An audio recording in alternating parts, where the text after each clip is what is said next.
안녕하세요. 반갑습니다. 성남 EBS 미용학원 이재월입니다. 이번 시간에는 이용사 이론에 대해서 설명드리겠습니다. 이용의 역사, 한국의 이용은 어떤 거냐? 고대에는 중국과 당나라 영향을 받았고요. 삼한시대에는 포로들은 머리를 깎았고 수장급들은 간머를 썼고요. 일반인들은 상투를 틀었고 머리 등으로 귀천의 차이를 나타내게 했어요. 왼머리형에는 얹은머리, 낭자머리, 풍기 명성머리, 묶은 중발머리, 상투머리, 상투머리 등이 있었답니다. 우리나라에서는 1895년 11월 17일 고종황제 32년에 김홍집 내각이 을미사변 이후 전국에 단발령을 내렸어요. 이는 종래의 상투를 틀었던 풍습을 없애기 위해서 실시했던 거예요. 고종은 단발령을 솔선수범하기 위하여 가위를 든 안종호 최초 이발사에게 세자와 함께 머리를 깎기도 했죠. 그래서 서울 세종로 어귀에 안종호 최초 이발사가 우리나라의 최초로 이용호를 개설했습니다. 우리나라의 최초 이용호를 개설한 사람은 누구입니까? 그러면 안종호라고 알아두시면 되겠습니다. 유럽의 미용, 프랑스에서는 캐도릭 오프 메시어 여왕이 프랑스 미용의 기초를 다졌고요. 무스크루아서는 결발사, 머리 자르는 거를 커트를 성행시켰어요. 이용원의 간판 사이드보드의 기원은 언제냐? 사이드보드를 만든 연도는 1616년이며 청색, 정맥을 뜻했고요. 적색, 동맥을 뜻했어요. 백색은 붕대, 이것은 당시 병원을 의미했어요. 현재까지 이용원에서 사용하고 있는 게 바로 사이드보드죠. 7에서 8세기 경에는 이용외과가 확실한 직업이었고 그 후 이용과 더불어 의학이 발달하게 되었으며 12에서 14기경에 이용외과에서 이용과 외과가 분류하게 된 시기가 바로 언제입니까? 바로 12에서 14기경에 이용과 외과가 분류되기 시작했어요. 그 다음에 세계 최초의 이용의 유래는 언제냐? 기원전 1900년에 헤브라이족 추장이 죄인을 처벌할 때 삭발을 시켜서 두 발이 자라는 동안에 자신의 죄를 뉘우치게 한 데서 유래되었어요. 최초의 이용사는 프랑스 나폴레옹 제1제정 당시에 병원과 이용원이 분리된 후 세계 최초의 이용사 이발사가 나타났으며 이는 바로 장바버이에요. 세계 최초 이용사는 바로 누구라고요? 장바버라고 머릿속에 꼭 넣어놓으세요.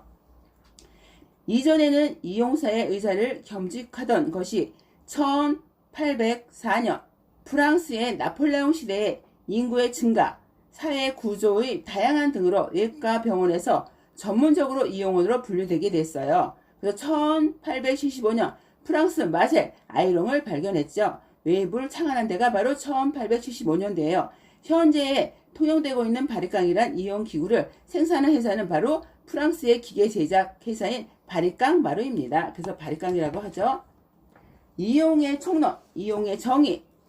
이용이란 복식 이외의 여러가지 용모의 물리적, 화학적 기교를 향하여 미적 아름다움을 추구하는 수단인데 이용업이란 손님의 머리카락 또는 수염 등을 깎거나 다듬는 방법 등으로 손님의 용모를 단정하게 하는 영업이랍니다. 이용사 및 미용사의 업무 범위는 제8조 제3항의 규정에 의해 다음과 같아요. 이용사, 이발, 조발을 말하는 거죠. 아이론, 면도, 머리, 피부 손질, 머리카락 염색 및 머리 감기 등을 할 수 있고요. 미용사는 파마, 머리카락 자르기, 머리카락 모양되기, 머리 피부 손질, 머리카락 염색, 머리 감기, 피부 미용, 의료기구, 의약품을 사용하지 아니한 순수한 피부 미용, 얼굴의 손질 및 화장품 등을 할 수 있답니다. 미용사의 교양, 광범위한 예술 지식 습득, 위생 지식 습득, 법률 지식 습득, 봉사적 함량 미적 감각을 위한 다양한 문화와 예술 등을 이해하고 깊은 관심을 가져야 합니다.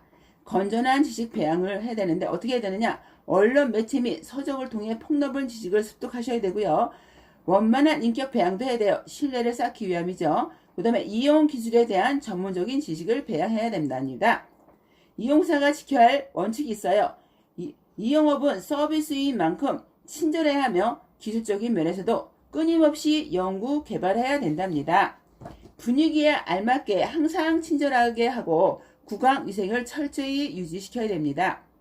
직업에 알맞게 우선 손님의 의견과 심리를 존중해줘야 되고요. 매일 샤워와 목욕을 하며 계절에 따라 복장을 깨끗하게 착용해야 된답니다. 건강에 유의하여 적당한 휴식을 취해야 되고요. 시술 시 작업 자세는 어떻게 되느냐? 어깨 관절을 고정시키고 손목을 움직이고 서 있는 자세에서 다리 사이 혹은 어깨 넓이 정도가 벌리는 게 적당합니다.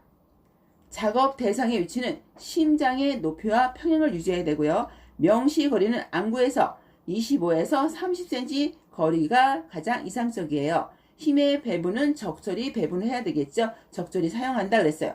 그 다음에 이용사의 사명. 여러 사람이 출입함으로 특히 감염병이나 실내 채광, 조명, 환기, 작업대의 속도에 만전을 기해야 된답니다. 공주위생적 측면에선 거죠. 손님이 만족하는 개성미를 연출해야 되고요. 이거는 미적 측면으로 해줘야 돼요. 그 다음에 공중위생의 안전유지, 유행과 시대의 풍속을 건전하게 지도해야 됩니다. 그거는 문화적 측면이죠. 그럼 미용사의 사명에는 공중위생적 측면, 미적 측면, 문화적 측면으로 나눌 수 있다. 알아두시면 됩니다. 그 다음에 조발 시술은 순서가 어떻게 되느냐? 소재, 구상, 제작, 보정으로 들어갈 수 있어요. 소재는 뭐냐? 제한된 신체의 일부이므로 손님의 직업, 성격, 얼굴의 형태, 표정 등과 특징적인 신체의 일부를 정확히 파악하여 개성미를 찾는 것이 가장 중요하답니다. 구상은 손님의 의견을 파악하고 소재의 특징을 충분히 생각하고 계획하는 단계가 바로 구상 단계입니다. 제작은 기교와 개성미를 구상한 것을 구체적으로 표현하는 과정인 거죠. 실주류는 머리를 자르는 과정을 말하는 거예요. 이용을. 그 다음에 보정은 종합적으로 관찰하여 마무리 과정으로 부족한 것을 수정, 보완하는 과정을 갖다가 보정 단계라고 한답니다.